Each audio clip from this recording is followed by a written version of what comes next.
బుధవారం రోజు రాత్రిపూట ఉప్పుతో ఎవరికీ తెలియకుండా ఈ చిన్న పని చేస్తే దశ తిరిగిపోతుంది. ఎంతటి దరిద్రుడైనా కుబేరుడిగా మారిపోతాడని శాస్త్రాలు చెప్తూ ఉన్నాయి. అంతేకాదు ఉప్పుతో ఈ పరిహారం చేయటం వలన మీ జీవితంలో ఉన్న అన్ని రకాల సమస్యలు తొలగిపోతాయి.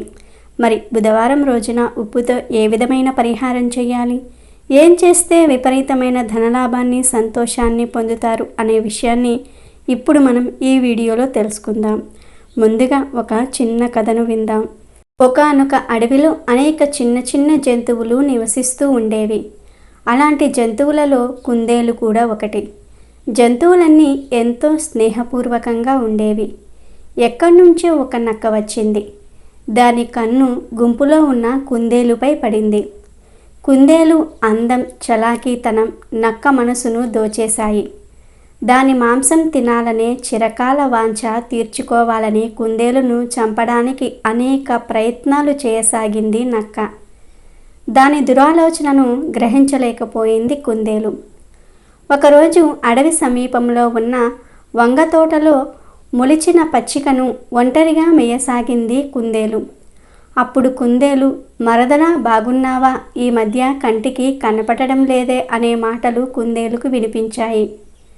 తలెత్తి చూసిన కుందేలుకు ఒక్కసారిగా గుండె జల్లుమన్నది. ఎదురుగా నక్క నిలబడి తనను అదో రకంగా చూడ్డాన్ని గమనించింది. బాగానే ఉన్నా నక్కబావా అంటూ భయంతో వనకసాగింది కుందేలు. భయపడకు మరదలా, నిన్నేమీ చెయ్యనులే, నీవు చాలా అందంగా ఉంటావు, తెలివిగలదానవు అని చెప్దామని ఎన్నోసార్లు ప్రయత్నించా, కానీ వీలు కాలేదు. అనుకోకుండా తటస్థపడ్డావు అంటూ నాలిక చప్పరించసాగింది నక్క. తనను చంపి తినడానికే నక్క వచ్చిందని గ్రహించింది. తీవ్రంగా ఆలోచిస్తున్న కుందేలుకు ఒక ఉపాయం తట్టింది. తన మూతిని వంగ మొక్కల మొదట్లో ఉంచి వాసన చూడసాగింది. కుందేలు చేస్తున్న పనిని చూసి నక్క ఆలోచనలో పడింది. మరదలా, దేనికోసం వెతుకుతూ ఉన్నావు? విలువైన వస్తువులు ఏమైనా పోయాయా అని అడిగింది నక్క. అదే, అవును బావా, ఎంతో విలువైన దానికోసం వెతుకుతూ ఉన్నా, అది గనుక దొరికితే అయ్యో అంటూ ఆపింది కుందేలు. తొందరగా చెప్పు మరదలా అంటూ దగ్గరగా రాబోయింది నక్క. అక్కడే బావా, అక్కడే, దగ్గరకు రాకు, దూరంగా ఉంటే విషయం చెప్తాను అంది ధైర్యం తెచ్చుకున్న కుందేలు. సరే మరదలా అంటూ దూరంగా నిలబడింది నక్క. ఈ మొక్కల మధ్య సంజీవిని మొక్క ఉందట, అది దొరికితే అబ్బా ఇంకేముందిలే అంటూ మరలా ఆపింది కుందేలు. కుందేలు చేస్తున్న హడావుడికి తన పని మరిచిపోయింది నక్క. త్వరగా చెప్పి పుణ్యం కట్టుకో మరదలా అంటూ బతిమిలాడసాగింది నక్క. అవును బావా, దాని వాసన అమోఘంగా ఉంటుంది, అది మన దగ్గరుంటే మనకు చావు రాదట, దాని రసం చనిపోయిన వారి నోట్లో పోస్తే బ్రతుకుతారట, ఇక్కడ ఖచ్చితంగా ఉందని నాకు లేడీ అక్క చెప్పింది అంది కుందేలు. ప్రొద్దున్నుంచి వెతుకుతూనే ఉన్నా, దాని జాడే కనిపించలా, నీకు కనిపిస్తుందంటావా? సరే, మన ప్రయత్నం మనం చేద్దాం అంది కుందేలు. తన వైపు నక్క వస్తున్నట్లు గమనించి, బావా దూరం, నీవు అటుపక్క వెతుకు, నేను ఇటుపక్క వెతుకుతా అన్నది కుందేలు. సంతోషంతో గంతులు వేస్తూ వెతకసాగింది నక్క. ఇంతలో తోట యజమాని వస్తున్నట్లు గమనించింది కుందేలు. అదే అదనుగా భావించి బిగ్గరగా అరిచింది. తన తోటలో ఉన్న పంటను పాడు చేస్తున్నాయని కోపంతో వస్తున్న యజమాని తన చేతిలో ఉన్న దుడ్డు కర్రను కుందేలు పైకి విసిరాడు. కానీ కుందేలు పథకం ప్రకారం కుందేలు కర్ర దెబ్బ నుంచి తప్పించుకుంది. ఆ కర్ర నక్కకు తగలటం వల్ల నక్క కింద పడి గిలగిలా కొట్టుకోసాగింది. ఎత్తుకు పై ఎత్తు పారటం వల్ల కుందేలు ఆనందంతో గంతులు వేసుకుంటూ అడవిలోని తన స్నేహితుల దగ్గరకు పరుగు తీసింది. ఇక వీడియోలోకి వస్తే, బుధవారం రోజు రాత్రిపూట ఉప్పు పరిహారం చేస్తే చాలా మంచి జరుగుతుందని పండితులు చెప్తూ ఉన్నారు. బుధవారం రోజు రాత్రి 8 గంటల నుంచి 9 గంటల మధ్యలో బుధహోర ఉంటుంది.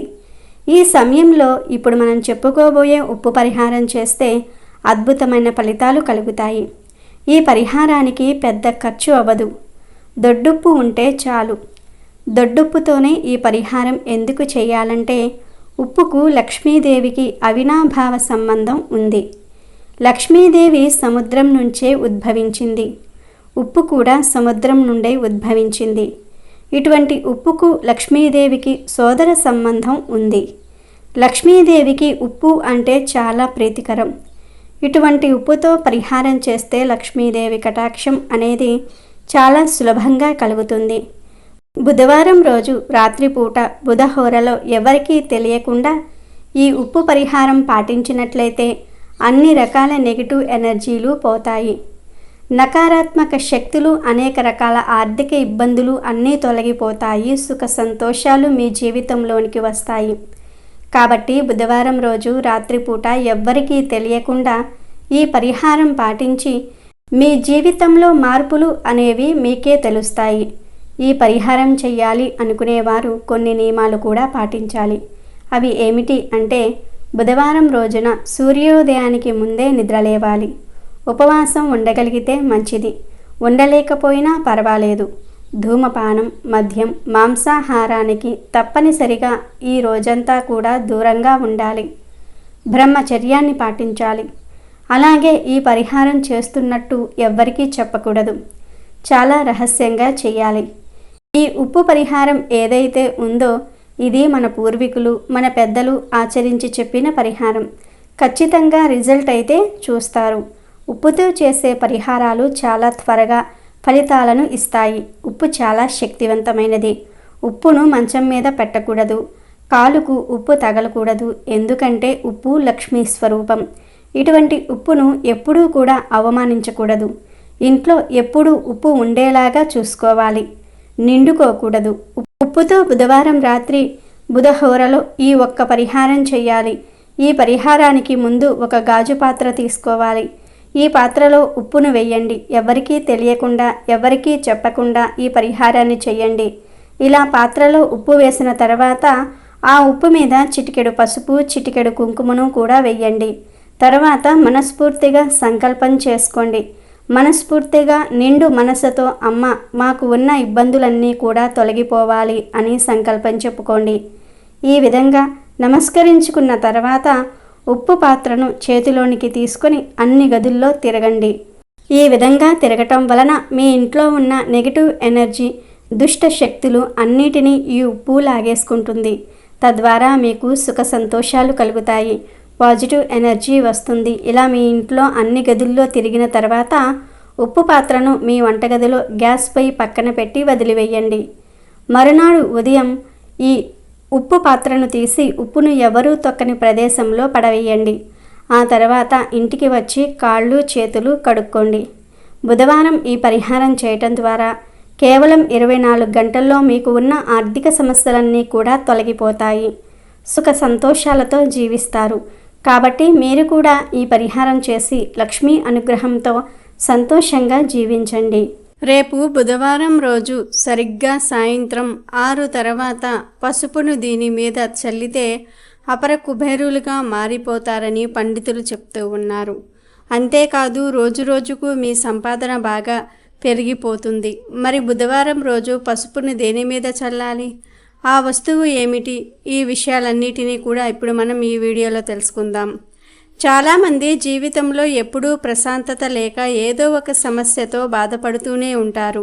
ఎంత సంపాదించినా చేతిలో ధనం నిలవకపోవటం, ఖర్చులు పెరిగిపోవటం, అనారోగ్య సమస్యలు రావటం, ఇలా రకరకాల సమస్యలనేవి ప్రతి మనిషికి కూడా ఎదురవుతూనే ఉంటాయి. ఇలా సమస్యలు రావడానికి అనేక కారణాలు ఉంటాయి. గ్రహదోషాలు, పితృశాపాలు, పూర్వకర్మల శాపాలు, పూర్వజన్మలో చేసిన పాపాలు కొంతమందిని ఎప్పుడూ వెంటాడుతూనే ఉంటాయి. ఇవే దరిద్ర బాధలుగా తయారై చేసే పనుల్లో కూడా ఆటంకాలు వచ్చేందుకు అవకాశాలు ఉన్నాయి. ఇలాంటి శాపాలు ఉన్నవారు, గ్రహబలం లేనివారు, జాతకంలో దోషాలు ఉన్నవారు బుధవారం రోజు ఒక పరిహారం చేసినట్లయితే ఆ దోషాలన్నీ కూడా తొలగిపోయి అంతులేని ఐశ్వర్యం కలుగుతుందని పండితులు చెప్తూ ఉన్నారు. మరి ఆ పరిహారం ఎలా చేయాలో ఇప్పుడు మనం చూద్దాం. ఈ పరిహారం చేయడానికి 3 వస్తువులు కావాలి. అవేమిటంటే ఆకుపచ్చ రంగు వస్త్రం, ఒక పీచు తీయని కొబ్బరికాయ, చిటికెడు పసుపు. మీకు ఎలాంటి సమస్యలు ఉన్నా సరే బుధవారం ఈ పరిహారం చేసుకోవచ్చు. ముందు పచ్చటి వస్త్రాన్ని తీసుకుని దానిలో కొబ్బరికాయను వేయండి. కొబ్బరికాయతో పాటు 11 లేదా 21 రూపాయి కాయిన్స్ వేయండి. ఆ తర్వాత ఈ కొబ్బరికాయను వస్త్రంలో కట్టి ముడివేయండి. ఈ మూట మీద చిటికెడు పసుపును చల్లండి. కొబ్బరికాయను రూపాయలను మూట కట్టి ఆ మూట మీద ముడి వేసిన చోట పసుపును చల్లండి. అంతే. ఇలా చేశాక ఈ మూటను తీసి పూజా మందిరంలో పెట్టి ధూపం, దీపం, నైవేద్యాలు చూపించండి. మీకు ఉండే సమస్యలు తీరిపోవాలని దృఢంగా సంకల్పం చెప్పుకోండి. మీ కోరికను గట్టిగా ఆ భగవంతుడికి చెప్పుకోండి. అంతే. గుర్తుపెట్టుకోవలసిన విషయం ఏమిటంటే ఈ ప్రక్రియ అంతా కూడా సాయంత్రం 6 తర్వాతే చేయాలి. పగటిపూట చేయకూడదు. పూజ గదిలో పసుపు చల్లి పెట్టిన మూటను అలాగే మరునాడు ఉదయం వరకు వదిలేయండి. మరునాడు ఉదయం ఈ కొబ్బరికాయ మూటను తీసి ఇంట్లో బీరువాలో లేదా ధనం దాచుకునే ప్రదేశంలో పెట్టండి. వ్యాపారం చేసేవారైతే వ్యాపార స్థలంలో గల్లాపెట్టెలో ఈ మూటను పెట్టి ఉంచారంటే ఈ మూట ధనాన్ని అయస్కాంతంలాగా ఆకర్షిస్తుంది. ధన సంపాదన రెట్టింపు అవుతుంది. దోషాలన్నీ కూడా తొలగిపోతాయి. సమస్యలు పూర్తిగా పోయి మీరు ఆనందకరమైన జీవితాన్ని పొందే అవకాశం ఉంది. కనుక రేపు బుధవారం రోజు సాయంత్రం పసుపు కొబ్బరికాయతో ఈ పరిహారం చేసి దోషాలను సమస్యలను తొలగించుకుని సంతోషంగా జీవించండి.